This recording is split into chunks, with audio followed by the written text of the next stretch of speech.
Welcome to Rip It Up, the Renovations podcast. This week we are bringing you a shared episode which we recorded with the SEAI. We sat down with Kim Buckley, host of SEAI's Housewarming podcast, to talk about the range of energy upgrades that we both made across our various home renovations. Visit SEAI.ie to check out the range of supports they have available if you're planning to make energy efficient upgrades to your home. Thank you for joining us on Housewarming to chat about all things renovations and traditional homes. But we'll get to traditional homes later on. But first of all, you're not just podcast hosts, you're both finalists winner in RT's Home of the Year. Yeah. How was that? Many moons ago now. That was so exciting. So the year that we were on, was it 2021? I don't know, it was peak COVID anyway. Peak COVID. Yeah, everyone was watching. Yeah, and it was a fun recording challenge for the poor team because everyone had to be 2 metres apart, which in my tiny house just isn't possible. That just means you can't be in the same room at the same time. But it was a great time for watchers, I think, because everybody had been stuck in their homes for a year, if not more, and we're only gasping to be seeing the inside of other people's houses. So, yeah, so it was really exciting. No one was going in anywhere. We're just peeking through windows. So this was perfect for all of our collective nosiness. And Jen, it changed your life, really, I suppose. You've changed career paths now as a result. Literally just this month, I've just finished up working. I was working for a long time, well over a decade, in management and strategy consulting with Accenture, which I did love. But the pull of interiors and renovations has just been so huge over the past few years, and I loved it so much. So it feels like the right time to take the jump. That's amazing. Yeah. Congratulations. Thank you. And Kate, you're an interior designer also. Yeah. You took a bit of a curve as well. I did. I was actually an engineer originally, so I worked in kind of medical devices, completely different, non-creative field, I would say. Well, like semi-creative, we'll say. But then I moved into sustainability. I worked in that, in corporate strategy for sustainability for kind of big, large corporates for a number of years. And then when I had my babies, I just decided not to go back to the corporate world. And yeah, after Home of the Year, I guess demand for kind of services and renovation and interiors and that kind of side of it and consulting just blew up, and I've just been doing that since. That's incredible. Yeah. And now you've a podcast about it where you're chatting all things renovations, appliances, everything to do with the interiors of the home, which is amazing. And Kate, you're in the middle of a renovation. You're third. Yeah, I've done 3 at this stage. So first was like a kind of a new build in Galway we bought, kind of that was not derelict, but it just had never been finished. So we took it from second fix all the way through to finishing. Then we moved to Dublin and we kind of entered the world of Victorian homes and everything that goes along with those. So we bought a derelict kind of Victorian home and renovated that. That was the one that was on Home of the Year, that Jenny beat me. And then more recently, it's another Victorian home we've done again in the same area, just had a bit more space for our kind of growing family. So we decided to do it again, crazily enough. And you kind of just moved into sustainability at that time too. So I feel like that was such like the conservation and sustainability aspect of those two, I think, went really well together, didn't they? Yeah, it was a challenge for sure. Yeah. And your home was, I suppose, like technically one of the nicest homes in Ireland. The interiors were stunning. You had a lovely egg chair in your kitchen. Still you were basically a finalist in this interiors programme, and then you were like, do you know what? No, I'm going to do it again. How did you get the energy to take that all on again? Actually, I thought you were because insane. I think renovating homes is like 50-50, right? 50% of people catch the bug, and then the other 50 are like, never ever again in my life will I do it. So I think we definitely caught the bug. Like my husband and I like doing this kind of practical stuff in our free time anyway, as a bit of an outlet. And because I had kind of decided not to go back into the corporate world and make this my job, it was kind of another challenge, you know. And I just felt like it was the area we wanted to stay in, but it had a better garden, it had a bit more space for us to grow. And I always knew we'd have to kind of, you know, get a bigger house eventually if we decided to have a family, which we did. Okay, and what was the difference in renovating your first Dublin Victorian home to this one? What were the challenges between the two of those homes? The two of them are quite similar in that they're protected structures. So that in itself brings kind of limitations about what you can do to the original fabric of the building and maintaining kind of lime plaster and decorative plaster work and breathability where it needs to be breathable. So similar challenges. The only difference is the first house was derelict. So a lot of the stuff was condemned. You know, the windows were condemned. There was so much damage that we could justify taking things out and replacing them with new to an extent. Whereas this house had been lived in by a family for 50 years. So it was technically habitable, although it had never really seen a deep retrofit or a deep renovation. That was the kind of challenge. We really had to work with the fabric of the building as was this time. Okay, and Jenny, your home was also, I suppose, BE or exempt because it was quite old when you bought it.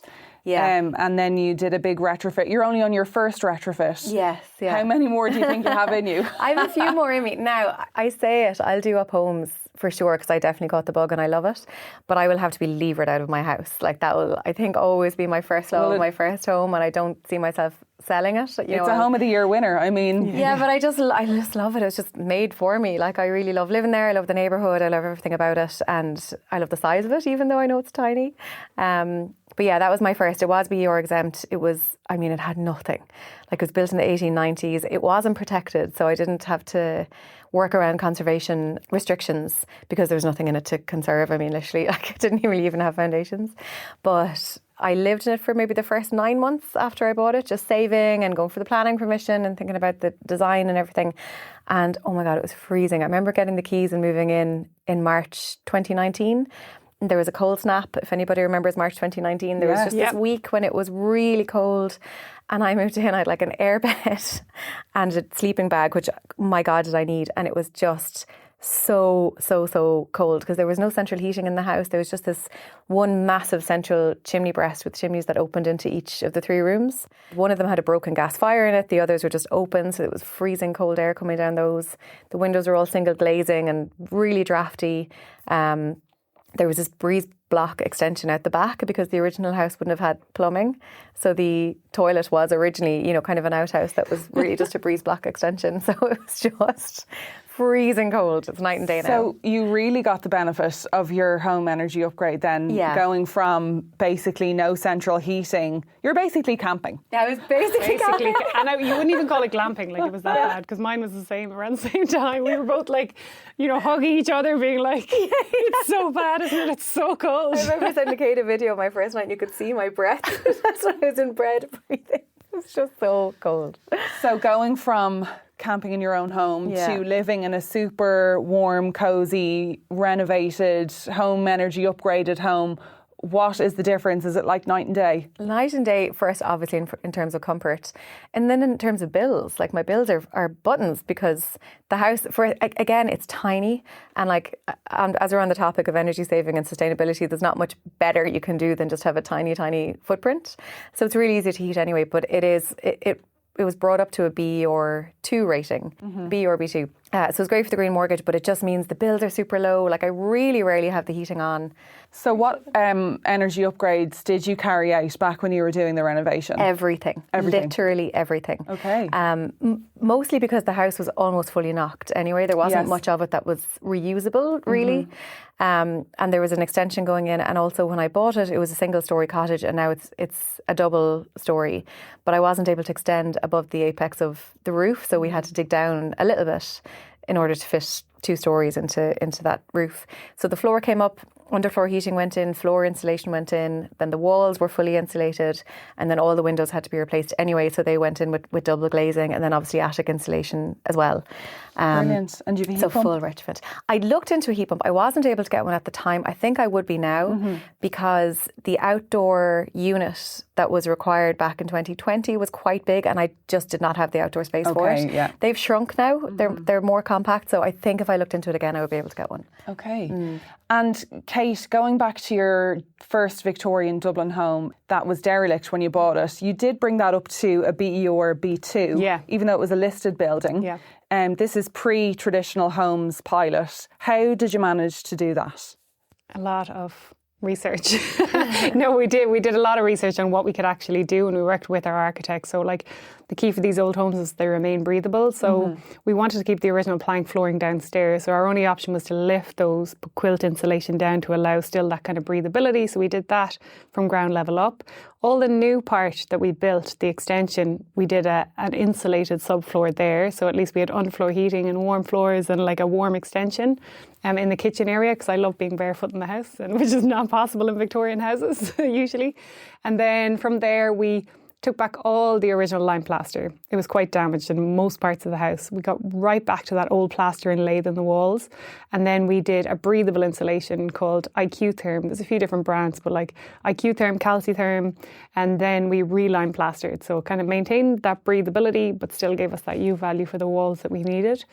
And then all the windows in the house were so badly rotted that they were condemned. So like we could replace those. So we were able to put in slim double glaze units into the old original kind of sash window frames, the timber frames. So you got new sash windows. Yeah. The dream. Yeah, and then up in the attic, we just lots of quilt insulation up in the attic as well. So we insulated everything we could with breathable insulation, and tried to kind of maintain the original fabric as much as possible. You know, didn't touch cornicing and ceiling roses and any of that stuff. And you worked a lot with the council, I suppose, in terms of bringing that up to spec, because you're not just allowed to your own devices. You have to, there's a lot of consultation involved. There is, for sure. And I suppose for good reason as well, because I think if you put the wrong materials into these old buildings, you might not have a problem now. You might not have a problem next year, but you will have a problem. It might be in 5 years, it might be in 10 years. The plaster will start crumbling, there'll be mouldy spots, there'll be damp spots, you know, so you really need to do it right. And we had a conservation specialist work with us in the architect's office that kind of told us the materials to use and how to do it and the order to do it. And our builder at the time was really experienced in old houses as well. So he gave us some really good advice as well. So you left your warm and cosy B3 home and you moved into another freezing cold house. Yeah, this one was pretty cold. And you lived in it before the renovation as well. So you really got a sense of how cold it could get. So we actually lived in the middle one as well. But we didn't have kids at the time. God, we had no kitchen. There was just a concrete floor where the kitchen would have been, should have been, wasn't there. There was no kitchen. And we had plug-in oil rads because there's no central heating. And we used to go to bed in tracksuits with hot water bottles and have the oil rads either side of the bed. And that's how we lived for like 8 or 9 months. Living on like microwave hot dogs. My dog burgers. even had a heated blanket in her bed because the house was that cold in that March snap that Jenny mentioned.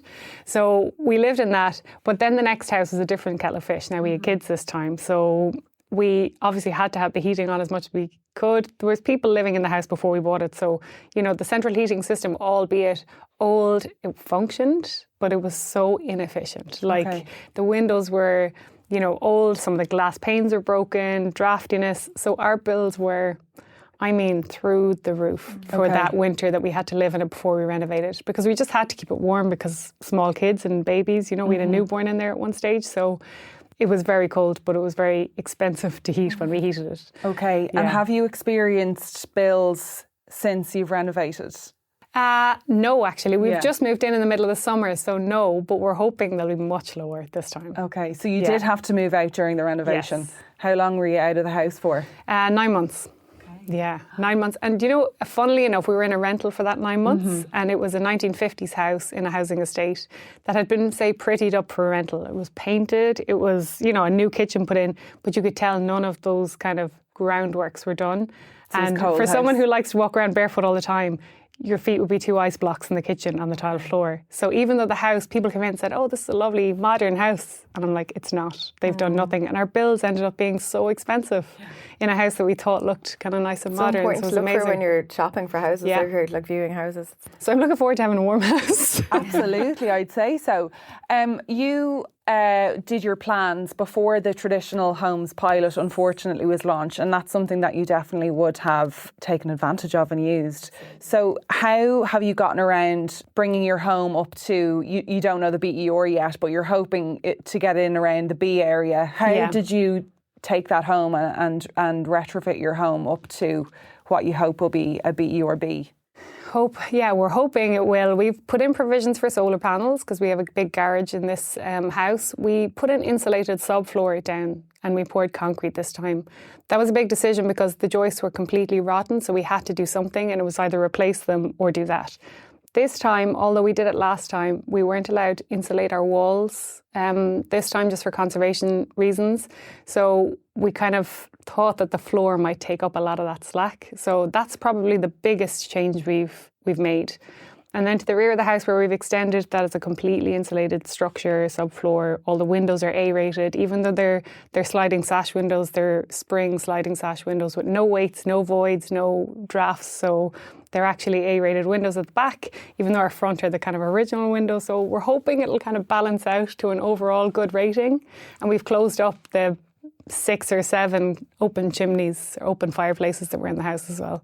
And you have kind of old style windows on your home as well. So you're kind of marrying you're I suppose you're nodding to how traditional and old your home is. Yeah. But you've also got, really high up to spec windows. Have they made a massive difference? Such a huge difference. So in the front, I kept the traditional style that was in the old house. So it's called a T window. So it just has one larger horizontal kind of window on top, and then 2 of the narrow windows that go underneath it. So that style is fairly easy to replicate. It isn't hugely complicated. It doesn't have the weights or anything of sash windows. So I kept that style. I got them remade with a wooden frame to kind of keep the traditional look and feel of it, but they are double glazed, so they're super, super warm. And then in the back, it's all sliding windows. It's all aluclad. And it's all, I think, triple glazed actually in the back, and it is hot, like it gets hot. Okay.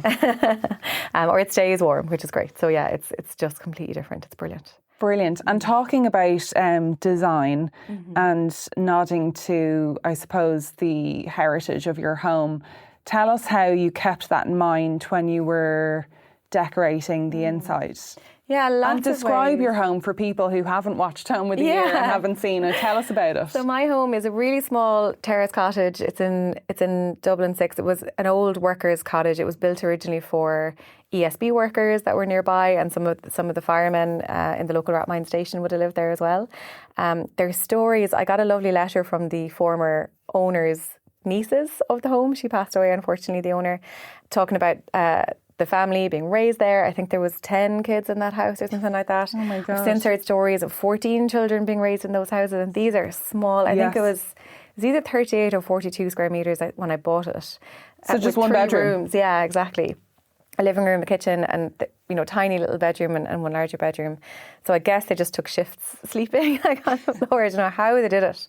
But these are small cottages. So mine now, when you go into it, there's 2 steps down. There's a downstairs kind of home office, spare bedroom, open plan living, kitchen, dining with a little extension out the back. There's a bathroom downstairs. And then upstairs there's just one main bedroom and one main bathroom. So from a cottage perspective, like it is it's an old style cottage. I didn't want it to be super, super modern. I didn't want there to be huge amounts of glass, even though I do quite like that look in certain modern extensions. I didn't want loads of too modern materials either, so I stuck with wood where I could, especially for the windows, for the doors, etc. I think that looks really, really nice and keeps things kind of traditional. And then there is I didn't go too hardcore into like the cottage core aesthetic. It's a little bit too chintzy for me. But I did keep quite a lot of cottage style decor there. So I have a lot of panelling wood, for example, in the downstairs bedroom and the upstairs bedroom. And then in terms of just colours, I kept it very, what's the word for this? Muted? No, totally the opposite. Quite colourful, but in like big, bold and not too bright colours, kind of more jewelly toned colours. Yeah. Oh, jewel toned. Yeah, gorgeous. Like sort of dark blues. Yeah, and richer. Yeah, richer rich and cosy. Lovely. Rich and cosy, that's the word. Okay. And Kate, obviously your home was stunning in the inside in Rathmines, your Victorian home that you were on Home of the Year with. Is your style going to be different in your new home? Or how it's going to be the same? I don't think so. Like I tend to lean into modern traditional, I suppose. I like kind of traditional homes, but I don't like too much fuss and faff. Like I like it to be very livable. Not too much stuff for my kids to break and not too much stuff for me to dust. So a little bit more of a pared back traditional look. And then in terms of colours, I'm not as bold as Jenny maybe when it comes to colours, but I do like real like earthy tones. So like my last house, I bought a couch in the colour brick because it was the same colour as the red brick houses you could see out the front sash window, and I think it's a really nice way to kind of tie in the kind of surroundings. So I tend to go for those kind of earthy greens and terracottas that are kind of in the areas of those kind of mature houses. It's not going to be a mirror image of your old home, though. How is it different? I've gone for a pretty bold kitchen this time, I would say. Now, I will say my last kitchen was kind of bold at the time. You've probably seen 100 green kitchens at this stage, but 5 years ago there wasn't that many, I suppose, when I put it in. This time I've gone for quite a deep wood, 3-metre high kitchen. A kind of a warmish wood, I would say, which almost is really a nod to fab. mahogany, actually. Because it's not mahogany, it's oak, it's stained. But it almost is just a nod to that old-fashioned kind of wood that you'd see in houses. So although it's a modern-style kitchen, I think the colours are still in that kind of keeping of traditional homes. Like all the floorboards, we restored them last time. We always stay with that kind of dark stain, that kind of traditional dark stain on floorboards and things. So I think a lot of natural materials, a lot of rich kind of earthy tones and deep shades, I think you'll see more of, I think, this time. And now that you have 2 small kids and a dog, how are you incorporating them into the design of your home? Kids, you just have to not be precious. And I'm not, to be honest. I think houses are to be lived in. And Jenny and I talk about this on our podcast a lot. Like, think about how you're going to use the home. Before you design it, it's so easy to get bogged down in Instagram and say, oh, I love that, that living room. But does it work for your family? Does it work how you spend time in that room? So, I don't know, I try and make life easy for myself. So I know kids will have toys everywhere. So storage, they can literally throw stuff in at the end of the day and I can have the place kind of clear.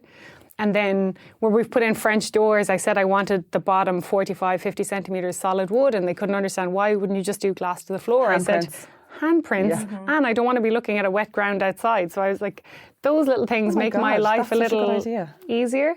I can't cope with the handprints. They're just there now. I'm not wiping them off anymore. I'm just like, that's the design on the glass. Yeah, and it's only for a few years. Absolutely. And glass is so easy to clean. So like, you just have to live with it. What are you going to do? 100%. Yeah. And for your clients then, I suppose you both have a wide range of, like, you've a very small home, your house is bigger, but then you're also helping clients with large homes and you with clients with small homes. What are people's priorities now when they're starting a renovation? Are they very fixated on the home energy aspect of things? Is that something that people are more and more considering? Yeah. I think it's just comfort living in the house. I think I have a lot of clients that either have old homes like the one I have, and they just want to make it more livable. And I find people, when they buy period homes especially, they're not set out for modern living. They're a loaded little warren of little rooms. They're not open plan. The family aren't all together.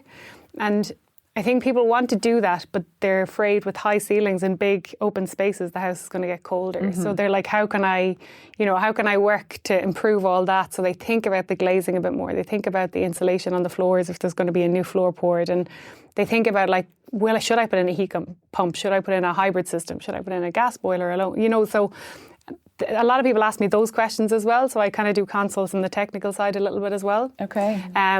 Before we kind of get into how the house is going to look, think about how it's going to be laid out and how it's going to function first, I think. I think people definitely are curious about what is going to actually be worth it. Yeah. Like, especially if they're not quite sure what their extension is going to look like, or if they're not quite sure how long it's going to take for the work to get done, or are they going to be like living where they are for the next maybe 4 or 5 years while they save up and then they're going to do renovation. I think people are there. One of the main questions I get asked is like, what's actually worth investing in? What's worth the effort? What can I actually do, first of all, and then what's worth it, and in what stages is it worth it? Like, should I just go straight for solar panels, or should I go full hog for a heat exchange system or something like that, or to insulation, or where do you go? I think that's something people are always curious about. And what's your advice to people then? Like, if people are just clueless and they're like, look, I really want a really warm home, but, I'm really interested in the design, I want to marry the two. Like, where do you start, and what's your advice to people who are kind of clueless in that respect? It depends on their budget massively, I think. And it depends on the level of work they're planning to do in the home. If this is a home that they don't want to spend a huge amount of money on, it might be draft stripping. It might be as simple as that, because they'll get the biggest bang for their buck and they don't have to go taking out old windows or whatever. And then some people are in a position where they can't afford the full renovation now, so they've bought a house in the area they want. They want a kind of stopgap kind of renovation for 5 years, and maybe if they're still there, then they'll do the big renovation. So those people, I say, sometimes it's worth investing in the windows, because the windows will be there to stay. And even if you do a major renovation, you can refit those windows, at not a huge cost. So there's parts of the building that you can upgrade now that will still stand in 5 years. And then there's some parts that will be sunk costs. So we try and kind of work around, you know, the budget and their time frame, I think. Okay. That's generally what I do. And do you think your clients are interested, obviously, in the warmth and comfort of the home? They're interested in saving money in terms of bills. Are they interested in the actual climate aspect and the sustainability of it all, and not contributing to greenhouse gases and having an energy efficient home? Is that something that you find people are passionate about? Yes, some are. I would say the ideal is when those two worlds collide, and like what, you know, doing something that has a positive impact on emissions and climate and everything like that marries with lower bills. Like, that's obviously the dream, and I think that's usually the case, especially for home upgrades. That tends to work. Probably more are interested in, you know, how do I stay warm and how do I keep my bills down. But certainly, definitely us anyway. I know we're both interested in how do you make sure that you have the least emissions that you can. But you have to be practical as well. I think, like, there's a lot of confusion, definitely for me, and I know for a lot of clients as well, around what are the things that you do that actually have a positive impact on climate emissions, on global warming. Like, should I swap my old banger of a car that is kind of maybe not the most energy efficient for an electric car, or are batteries bad? I've heard that mining for the minerals is bad. So it's not always the most straightforward question to be like, what actually has the net positive impact on the planet? So you kind of just have to do the best with what you have. The number one thing I always advise, like Kate's totally spot on, you to make sure that you're making the right choice for your budget and your timeline. But I think insulation is something that you'll never regret. It's the first step to anything, because you can go fitting in solar panels and fitting in heat pumps and doing whatever you like, but if the house isn't insulated, then it doesn't help. Whereas if you insulate your house to a really high spec, even if you can't right now, you know, afford solar panels, you don't have the roof space or whatever it might be, or like me, you couldn't fit the heat exchange pump on the outside, your bills will still be really low, and that lowers emissions ultimately as well. So usually the worlds collide, I think. I think so, yeah. And that's the ideal, really, if it's a win-win for people. And I think people are happy to go along with it if it's a win-win. Do I believe it's people's main priority? I would say no. Like, maybe, you know, there's obviously exceptions to it, but I think, you know, if it's going to save them money in the long run, they'll absolutely go along with it. And then I think, you know, sustainability is something that you have to see, again, where your impact is. I always used to say to people when I worked in sustainability full time, go away and do your own carbon footprint. And you'd be surprised at where it actually all sits. You'd be forgiven for believing like all your carbon footprint is because you ate a burger this week, but actually look at the breakdown. It's mainly your house, you know, so that's the first place you should really look. Then maybe it's your travel. So people look at maybe electric cars if they can, you know, or less air travel and things like that. So I think it should be personal as well. Look at your carbon footprint and see where the biggest impact drivers are for you. And I suppose undergoing a home energy upgrade is possibly one of the most sustainable things you can do in your home. But how else can people be sustainable at home? And how are you sustainable at home? I mean, are you recycling and upcycling? Are you using secondhand paint? Tell me a bit about that. I know it's a very loaded question and we could be here all day, but give me the highlights. I'm a little bit of a recycling Nazi now in my house, to be honest. And my husband's always like, is this bit recyclable? Is this bit recyclable? And I'll give him the technical reason as to why it is or isn't, because I know from my old job. And like, yeah, I would absolutely do that as much as I can. And I'll, you know, do the bits that I suppose fit into my lifestyle as much as I can. I think. What about? How about secondhand furniture and stuff? Love it. Yeah. We both love it, I think. Like, Love I'm on adverts every single night. Like, I will trawl adverts. Like, Jenny and I talk about this. Instead of trawling like Instagram or Facebook or whatever, I'll take out adverts and I'll put my radius to 2 kilometres and I'll see what's for sale around me. Or if there's stuff I'm not using in my house and I haven't touched in the last 6 months, it goes on adverts and I resell it. And what's been your best find on adverts? I found a vintage G-Plan mid-century wardrobe, solid teak, for €80. Oh my God. And they just had it up as solid wood wardrobe. Like, if I bought an antique shop, it could be €600-800, maybe more. And you almost didn't want to say, by the way, you know, you're sitting on a gold mine here. My husband actually went to collect it with another guy because it was so heavy. I was like, I think I was pregnant at the time as well. I was like, I won't be able to lift it down the stairs with you. And it was an old lady, and he kind of said, this is worth a little bit more. And he tried to give her a little bit more money for her, and she wouldn't take it. She said, I just want to get rid of the thing. Fair enough. Yeah. Jenny, how are you sustainable at home? I think I'm big into recycling as well. I recycle everything. But a lot of my sustainability initiatives in my personal life are kind of accidental. So the first one is that I just hate shopping. I really hate it. It's clothes shopping. It's just not for me. I have a weird shaped body and nothing really fits me well, and I just hate going. I just get frustrated and I don't like it. So all of my clothes are ancient. I will get everything repaired. I go into the alteration centre in South Anne Street, they'll fix anything. Or I go to Clegg's shoe repair in Rathmines. Like this pair of shoes, I actually was super gluing. My boss was laughing at me this morning because I was super gluing the toe of these back together because it was coming off. Because I just don't want to buy new ones. And that's accidentally sustainable because you know, I'm just not buying new clothes. I'm not contributing to fast fashion because I hate it. I hate just trying the clothes on. I don't want to do it. So I don't do that. And the same goes for homewares too. Like the house is done and I don't tend to buy that much new stuff. And the second thing then is I'm quite handy. Kate's actually handier than me, I would say. But I think having a mindset of something can be fixed and you can give it a go is a really, really good way to keep your house sustainable and just not, there's so many things that you probably have lying around that are a bit broken and you might just throw it out and it might not be worth your while fixing. But if you've any bit of confidence and any bit of curiosity at all in how something can be fixed, there's so many YouTube videos, there's like loads of night courses out there that are really worth doing, and just equipping yourself with a little bit of DIY knowledge can be a great way to just keep things going for longer and not buy new things. Because you can sand and you can repaint and you can... Yeah. And how about for clients who are in the market for, you know, they're like, oh, I really want, you know, mid-century modern everything. Like, where do you go to help them find that stuff? Would you advise them to buy new, or do you hunt for old treasures? It depends, I guess. It depends on the client. Some of the clients are a bit more kind of hands-on like we would be, and they'd be up for a little bit of light sanding and maybe re-oiling something if they got it old. Then I think you can really find gems for next to nothing. I think if you're looking for the polished antiques, you'll pay as much as you will for nearly new stuff, I think. But you'll still get better quality, I think, for the same price. So like I'd always say, try secondhand, go to the, you know, secondhand vintage stores, you know, the charity shops we always talk about on Francis Street. You know, they're like the best for furniture. So like I love to, like Jenny, just buy less stuff. And when you buy kind of considerately and like buy better, just better quality. I think time and patience is probably the key to getting that look right, like to getting what you want for in a sustainable way and like get the right quality for the right price. But Kate, you've got really good tips for search terms. I think that's something that people can really, like, just like looking for a bargain, like walking into a shop and knowing what to look for, knowing what to ask for. Don't tell people my search terms. Tell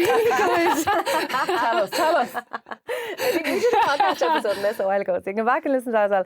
But you've some, like you just said there, like solid wood is always great. So anything solid wood is always going to be really good. Heavy is usually great. Works for furniture as well, means it's good quality. If you're looking at pictures, anything that's peeling off, that's probably going to be MDF or something wrapped or chipboard, maybe even anything that just has little chips in it.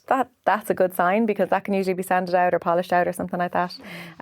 So the right search terms can get you some really good bargains, I think. But time and patience, that's the key. And then I think you have to be, like, everything with sustainability, there has to be a realistic approach to it. Of course, you can buy some new stuff. If there's something that you need that's just going to fit a certain part of your room, of course, you have to just buy that new. Like, that's fine. It's a mix, you know. Cool. And finally, this will be different for you, Kate, but Jenny, has the red dot changed? Where is your favourite spot? Let us keep it. I actually have a bone to pick with this red dot. I was like, can I keep this as a keepsake? No. Right, fine, okay. They left it behind in my house. Did they? Yeah, but I told them, like, I should have kept it. Give it to me. I wanted it. I really wanted to put it in my downstairs bathroom because I love my downstairs bathroom. It's got a disco ball in it. I just think it's a really fun place to be and I love it.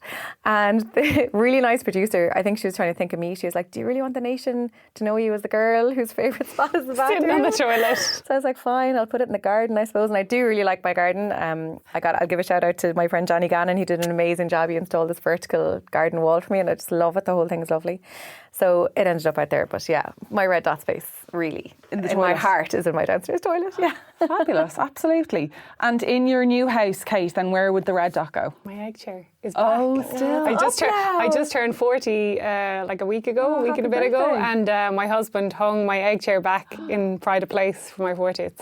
Great. As well as other presents. And that's in the kitchen. I'm an acts of service kind of girl. That's in the kitchen, is it? Yeah. Fabulous. And it's looking back to the kitchen and back through the other rooms, so it's like a whole view of the whole house. I can watch the kids in one room and watch people in the kitchen in the other, so it's perfect. As they come towards you to steal your croissant. Yeah. Brilliant, lovely. Thank you very much. Thank you.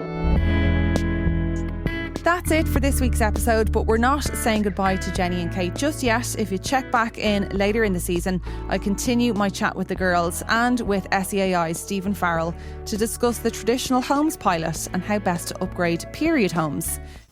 For regular Rip It Up listeners, we will be back next week with our listener questions mini episode. So if you have a burning question for us, send us a voice note or a message on Instagram at ripitup_podcast_official or email us ripitupearlybird@gmail.com.